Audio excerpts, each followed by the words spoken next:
Welcome to the bird media. నేను మీ Pawan Krishnamurthy.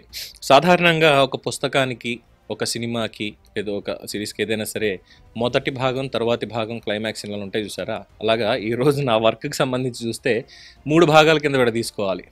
Breakfast, lunch, evening snacks అని. But breakfast, lunch వచ్చేసి చాలా సీరియస్గా నడిచింది. ఎక్కడ కాస్త జోక్ కానీ, నవ్వడం కానీ ఇవి లేకుండా సీరియస్ డిస్కషన్లోకి వెళ్ళి అనేక టెక్నికల్ అంశాలు కావచ్చు, విదేశాలకు సంబంధించి, ఉద్యోగాలకు సంబంధించి, పొలిటికల్కి సంబంధించి, దేశ రాజకీయాలకు సంబంధించి హాట్గా దాని మీద డిస్కషన్లు, ఐఏఎస్ ఆఫీసర్లు, ఐపీఎస్ ఆఫీసర్లు, సిబిఐ వాళ్ళ పనితీరు ఎలా ఉంటుంది, కోర్టుల్లో ఎలా ఉన్నాయి కేసులు, వీటి మీద ఏదో మా డిస్కషన్లు అన్నీ అయిపోయాయి.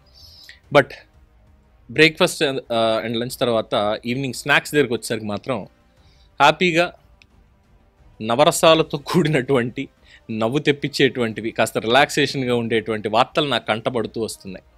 నిజంగానే ఇలా కూడా జరుగుతాయా, ఇలా కూడా కలలు కనొచ్చా అంటే నేను మళ్ళీ ఇదే మాట చెప్తున్నాను, తప్పుగా అనుకోకండి.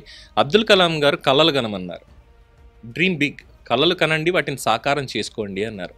కానీ ఈ కళని కనేటువంటి క్రమంలో మన కెపాసిటీ ఏంటి, మనం ఎక్కడ అడుగైతే వెయ్యాలి, ఎక్కడ ఆగకూడదు, ముందు అడుగైతే వెయ్యాలి.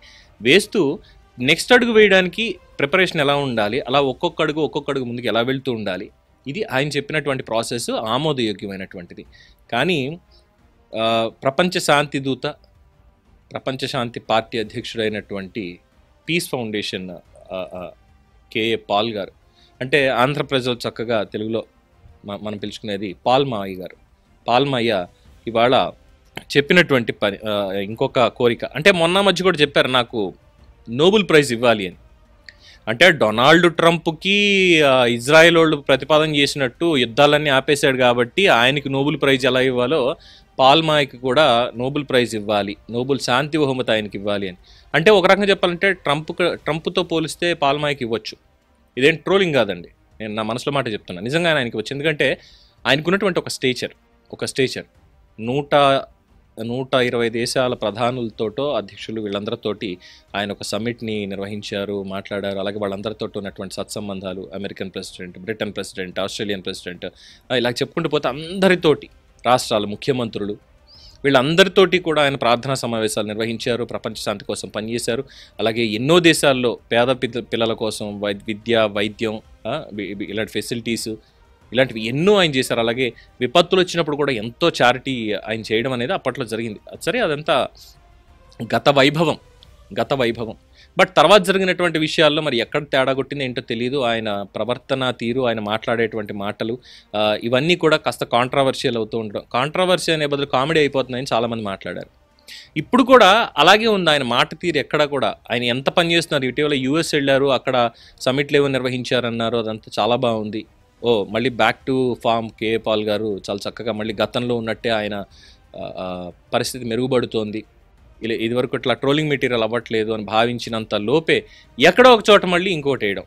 సరే, ఆయన నోబెల్ శాంతి బహుమతి అనడానికి కంపారిజన్కి ట్రంప్ అనేవాడు ఉన్నాడు. ఈ రెంట్లో కంపేర్ చేస్తే నా ఓటు పాల్మాయ్కే వేస్తాను, నోబెల్ శాంతి బహుమతికి. బట్ ఇప్పుడు ఆయన చెప్తున్నారు ఏంటి, అమెరికాను కాపాడేందుకు 3వ పార్టీ కావాలి అంటూ ప్రజాశాంతి పార్టీ అధ్యక్షుడు కేఏ పాల్ అన్నారు. మస్క్తో కలిసి మా అబ్బాయి పనిచేసే అవకాశాలు ఉన్నాయి, మస్క్ దగ్గర డబ్బు ఉంది, తనకి ఫాలోయింగ్ ఉంది. వాళ్ళ అబ్బాయి కదా ఈయనే. నేను మస్క్తో కలిసి పనిచేసేటువంటి అవకాశం ఉంది, ఎలాన్ మస్క్ తోటి నేను కలిసి పనిచేసే అవకాశం ఉంది, 3వ పార్టీ ఖచ్చితంగా రావాలి, ఆయనకి డబ్బు ఉంది, నాకేమో పరపతి పేరు ఉన్నాయి, ఆ పేరు నాకుంది కాబట్టి ఆ బ్రాండ్ని యూజ్ చేసుకుని ఇద్దరు పనిచేస్తాము. అలాగే తన కుమారుడు అమెరికాలోనే పుట్టి పెరిగాడు. ఎస్, మీరు అనుకుంటుంది నిజమే. మళ్ళీ అక్కడికి ఆ పాయింట్గా వస్తున్నా. మొన్న మధ్యనే డొనాల్డ్ ట్రంప్ హెచ్చరికలు జారీ చేశాడు ఎలాన్ మస్క్కి. బిగ్ బ్యూటిఫుల్ బిల్ ఆమోదం పొందింది. ఆ మూమెంట్ తర్వాత అమెరికా కుదేలైపోతుంది, దివాళా తీస్తుంది, ఇది చాలా తప్పు అని ఎలాన్ మస్క్ డైరెక్ట్గా అంటూ ఉంటే, పార్టీ పెడతాను అన్నప్పుడు కూడా, సొంతంగా పార్టీ పెడతాను, అమెరికన్ పార్టీ పెడతాను, ఖచ్చితంగా ఎవరిని డిసైడ్ చేయాలి అనేది మేము నిర్ణయిస్తాము అని చెప్పినప్పుడు ఆయన ఇక్కడి నుంచి డిపోర్ట్ చేస్తా ఆఫ్రికాకి, జాగ్రత్తగా మాట్లాడకపోతే అన్నాడు. ఎందుకు? సౌత్ ఆఫ్రికాలో పుట్టాడు, కెనడాలో పెరిగాడు, అక్కడ పౌరసత్వం ఉంది, సౌత్ ఆఫ్రికన్ పౌరసత్వం ఉంది. అమెరికాకు వచ్చాడు చదువుకోవడానికి, ఇక్కడికి వచ్చి ఇక్కడ చదువుకొని ఆయన చేసినటువంటి పనులు ఇవన్నీ తర్వాత వ్యాపారాలు పెట్టాడు, ఎదిగాడు. అంతేగాని జన్మతః ఆయన ఏమో అమెరికన్ పౌరుడు కాదు, అమెరికా అధ్యక్ష పదవికి అర్హత లేదు అని. ఆయన కూడా నేనేమి అమెరికా అధ్యక్ష పదవికి పోటీ పడుతున్నాను చెప్పాల, పార్టీ పెడుతున్నా అన్నాడు అంతే. సో ఇక్కడ పాల్మాయ్ కామెంట్స్, నేను మస్క్తో కలిసి పనిచేస్తా, నా కొడుకు ఐ మీన్ సారీ వారి కుమారుడు పాల్ గారి కుమారుడు ఆయన అమెరికాలోనే అక్కడే పుట్టి పెరిగాడు. తన కుమారుడు అమెరికాకు ప్రెసిడెంట్ కావాలనేదే తన కోరిక, నా కోరిక అని చెప్పి ఆయన మొత్తానికి వెళ్ళబుచ్చారు కోరిక. తర్వాత యెమెన్లో పనిచేస్తున్న కేరళ నర్సు నిమిషప్రియ ఉరిశిక్ష పైన కూడా స్పందించి 16వ తేదీన అమలు చేస్తున్నారు కాబట్టి తన వ్యాపార భాగస్వామి తలాల్ ఆబ్దో మెహదీని సరే అదంతా కేసు విషయం, ఇదంతా క్షమాభిక్ష పెట్టాలి అని చెప్పి యెమెన్ ప్రధానికి లేఖ రాశానని, పాప ఎన్నో కష్టాలు పడిందని, బిజినెస్ పార్ట్నర్ నరకం చూపించాడని, ఆయన నుంచి ఎలా తప్పించుకోవాలో అర్థం కాక ఆయన్ని హత్య చేసిందని, ఆ హత్యను ఖండిస్తున్నానని, కానీ ఆమెకు క్షమాభిక్ష పెట్టాలని కోరారు. పెడితే యెమెన్ ప్రెసిడెంట్ని నోబెల్ శాంతి బహుమతికి నామినేట్ చేస్తామని చెప్పారు. అలాగే యెమెన్లో మహిళలకు రక్షణ లేదని విమర్శించారు. క్వైట్ కాంట్రాడిక్టింగ్ కదా.